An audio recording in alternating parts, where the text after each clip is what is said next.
Le livre de Denis et Maureen. Dans une vingtaine de minutes environ, Natacha serait en sécurité. Son appartement n'était plus très loin. L'homme était discret pourtant, mais elle s'était bien rendu compte qu'il la suivait depuis un bon moment après son départ de la librairie chez Tigris. Que lui voulait-il? Elle n'osait l'imaginer.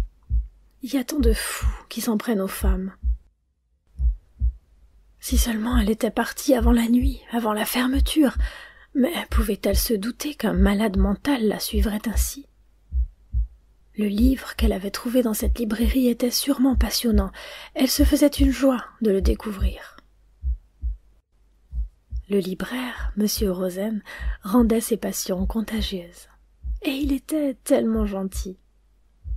« Mais oui, pas de problème, madame, vous me paierez la prochaine fois », avait-il répété plusieurs fois. Cette librairie avait ses fidèles, qui n'en auraient changé pour rien au monde. Natacha appréciait ses longues conversations avec M. Rosen, homme érudit et simple, toujours affable avec sa clientèle. Elle accéléra l'allure. Rien à faire, l'homme était toujours sur ses talons. Que faire? Appeler au secours? Personne ne s'arrêterait, et puis elle détestait attirer l'attention.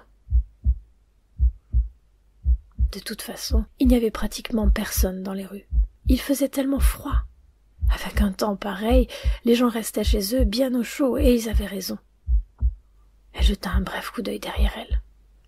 Était-ce possible? Il aurait disparu? Peut-être s'était-elle trompée après tout.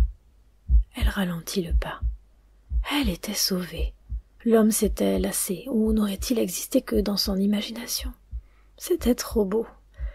Elle respira un grand coup, apaisée. Et soudain, oh non! Elle distinguait à nouveau une silhouette suspecte. C'était lui, évidemment, lui. Il n'y avait pas l'ombre d'un doute. Natacha s'était réjouie trop vite. Voilà qu'il se mettait à crier à présent en agitant les bras. Il devait proférer des paroles obscènes. Elle le distinguait mal. Par coquetterie, Natacha portait rarement ses lunettes. Elle voyait très mal de loin. Cette silhouette qui gesticulait dans sa direction l'effrayait. Que faire? Se retourner et faire face? Ce qui la surprenait, c'était qu'il réglait son allure sur elle, ne cherchant aucunement à la rattraper.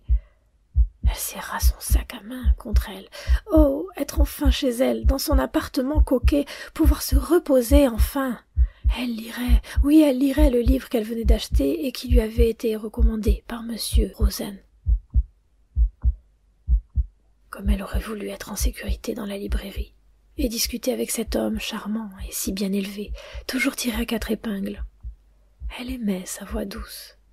Il choisissait soigneusement ses mots avec une certaine délectation. C'était un amoureux du beau langage. Un amateur de littérature pouvait-il être autrement?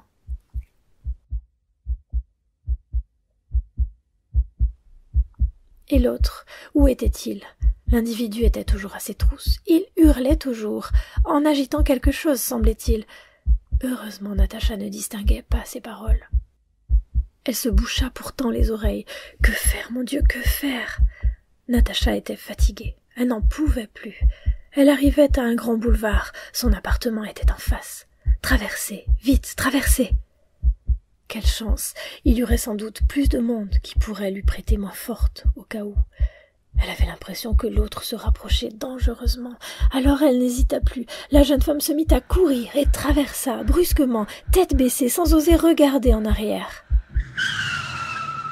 Il y eut un coup de frein. La voiture la percuta de plein fouet. Les gens arrivèrent aussitôt. Certains téléphonaient pour appeler les secours. D'autres couraient dans tous les sens en hurlant « Un médecin! Vite, un médecin !» Un homme se penchait sur Natacha. Il se releva en faisant une mimique qui ne laissait aucun doute. « Il n'y a plus rien à faire, » dit quelqu'un. Déjà les pompiers arrivaient et le SAMU. On recouvrit le corps avant de l'emporter rapidement dans un bruit de sirène lugubre. Il fallut également s'occuper du conducteur de la voiture qui avait une crise de nerfs.